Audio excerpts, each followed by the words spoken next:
Scientists just de-extincted a 12,000-year-old dog. Well, kinda. You see, a bioengineering company called Colossal has dedicated itself to doing what every single Jurassic Park film has told us is a bad idea. Bringing back extinct species. And recently, they made a breakthrough. They have managed to bring back the 12,000-year-old direwolf. You know those big-ass puppies from Game of Thrones that the Starks had?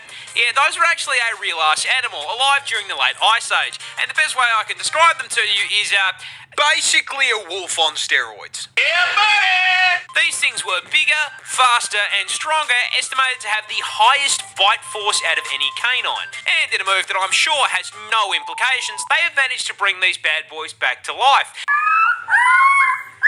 These two little guys are now 6 months old and have been living on a private plot of land with 24/7 veterinary care. However, they've only just been shown off to the public, with the company going so far as to get a photo op with George R.R. Martin holding one of these adorable little killing machines, showing that that man will literally interact with an extinct species before he finishes that last book. There is, however, one small problem. This isn't technically a direwolf. You see, by merit of them being extinct, short of specking into necromancy, you can't exactly bring them back.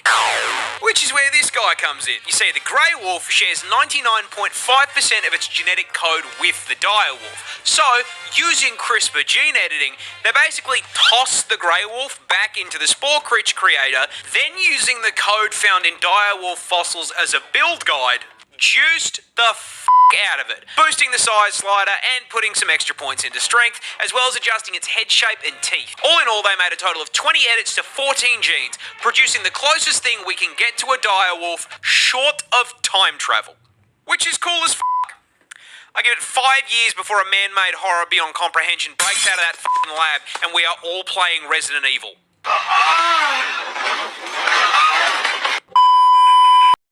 Seal is such a menace that he routinely gets the cops called on him.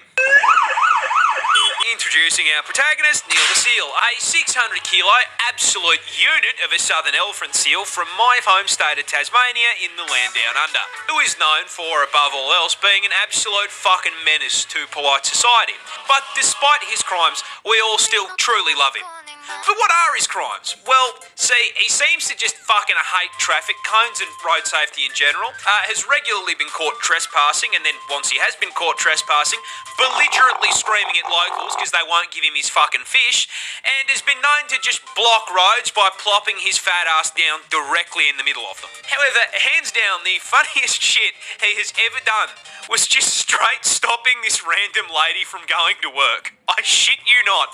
This motherfucker crawled out of the ocean, up the beach, crossed the road, absolutely fucking bodied this woman's poor letterbox, and then proceeded to plant himself directly in front of her fucking car. She was then unable to go to work because this half-ton beefcake was camping her driveway for so damn long. Local news had time to drive out to her house and cover the fucking story. Now, this is a lot of menace for a single seal to cause, but the funniest part of this is, old mate isn't even fully grown. He's like 5 years old.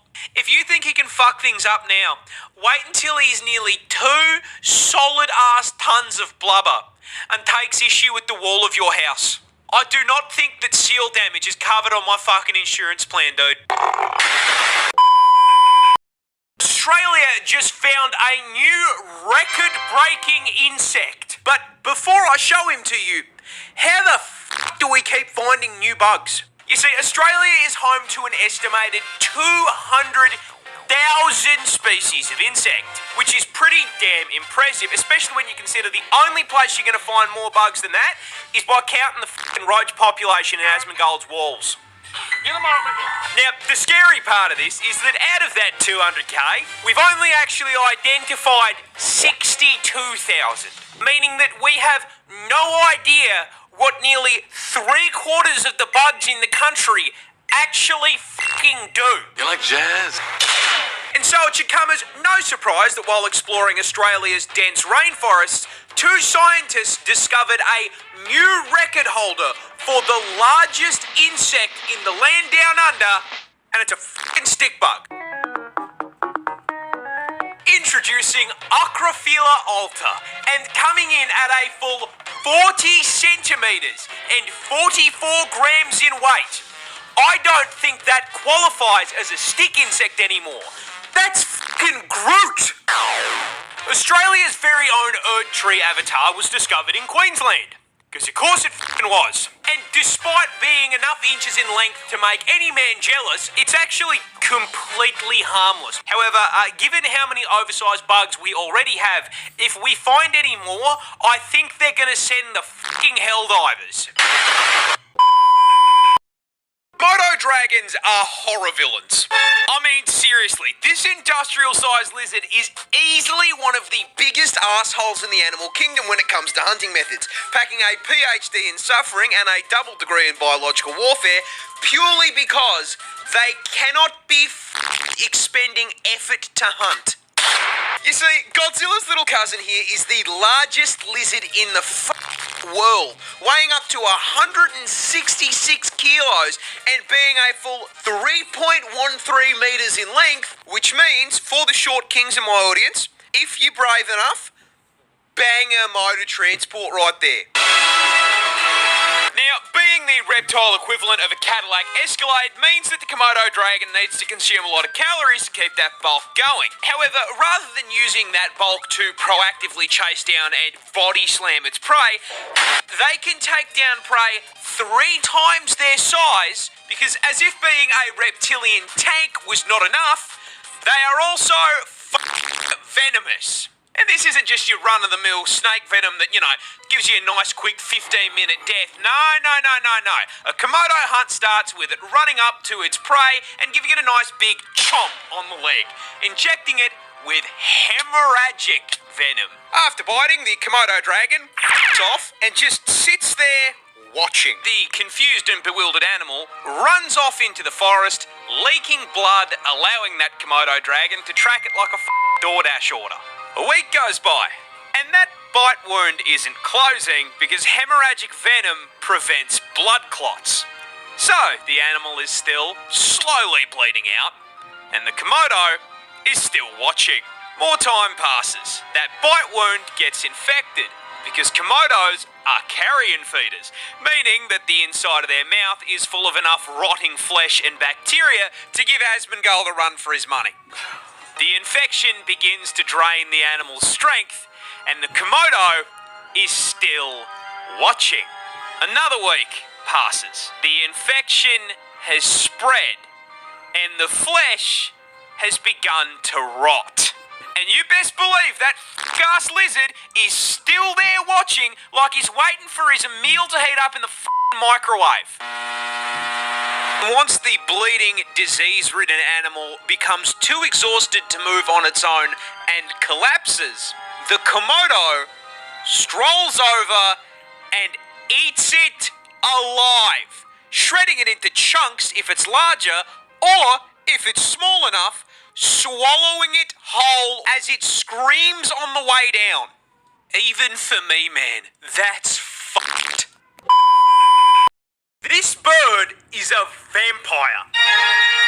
Introducing the vampire groundfinch, native to the Galapagos Islands, and a great example of the horrifying affronts to the universe that evolution can produce when it decides to do a little trolling. Now you see, at first glance, this is the most boring vampire you can possibly imagine. Coming in at a measly 12 centimetres and a mere 20 grams in weight. Ooh, that's kind of small. Rocking a feather pattern I can best describe as a Minecraft dirt block, and as it turns out, the bastards that wrote Twilight lied to me because it doesn't even fucking sparkle. It's the skin of a killer. So if it's missing fangs, angst, a cape, and the funny accent, you must bounce on it. How does it qualify as a vampire? Simple. Drinks a shitload of blood. You see, most birds eat seeds and insects, and while the vampire finch can eat those too, there is a problem. They live on an island, and that island is very small. In fact, they're only found on 2 of the Galapagos Islands, and small islands means a far smaller amount of that food to go around. To the point where these finches can't rely on it as their sole source, which for a bird usually isn't a problem, because, They don't need a plane ticket to just off and fly somewhere. However, as the name suggests, the vampire ground finch can't fly for So, how do they get their food? They suck it out of someone that can. This, don't laugh, is the Nazca booby. Hey, stop giggling back there. Another species of bird native to the islands. They are very strong flyers that feed on fish. They also nest on the islands, which is where our feathery Nosferatu comes to play. You see, when the boobies, stop giggling, come to roost, the vampire finch will sneak over and hop onto their back. Then, using their razor-sharp beak, they will poke a very small, borderline painless hole into one of the bird's flight feathers. Once the blood is flowing freely, the vampire finch gorge themselves on it. See, as it turns out, blood is macro-friendly. And considering these things are living creatures, they just make more blood. In essence, giving the vampire finch an infinite food source. In fact, they can get so much blood from these birds, it is not uncommon to see multiple finches sucking from the same boob. I'm sorry, I can't say that shit.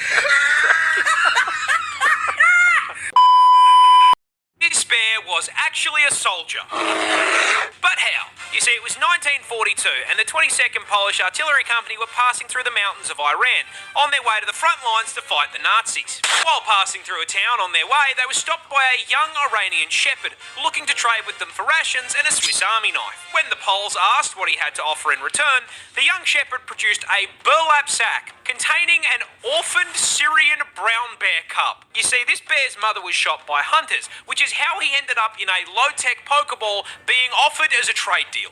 The Polish looked at the bear and, clearly seeing the potential for insane dad lore, said, "Damn good deal." And in the most worthwhile trade deal in history, parted ways with their supplies in exchange for a Pokemon, adopting him into their ranks and naming him Wojtek. And the 22nd immediately set about raising this little man as a proper bear and soldier. Maggots! As a baby, they would feed him condensed milk out of an empty vodka bottle, as well as feeding him on the cartoon bear diet consisting of fruit, honey, and marmalade. They also appointed a soldier as his caretaker who wasted no time in showing Wojtek how to fit in with the rest of the army, teaching Yogi's little cousin to wave, salute, and even march. While not undergoing rigorous military training, Wojtek would hang out with the soldiers. He drank coffee with them in the morning, trained with them in the day, and when they all got shit-faced in the evening, he would wrestle with them.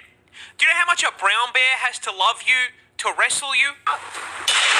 On top of double rations, they would also feed Wojtek treats in the form of beer and cigarettes. They let the bear have smoko.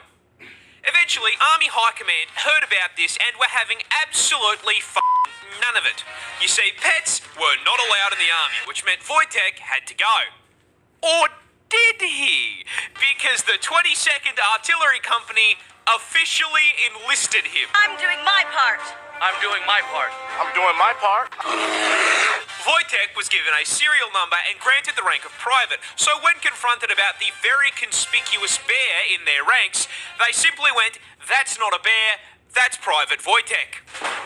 And Wojtek took his new role very seriously, as during the Battle of Monte Cassino in 1944, Wojtek began using his bulk to transport artillery shells and ammo to soldiers engaged in combat.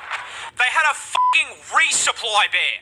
For his bravery, he was promoted to the rank of corporal, and the 22nd changed their insignia to a bear carrying an artillery shell.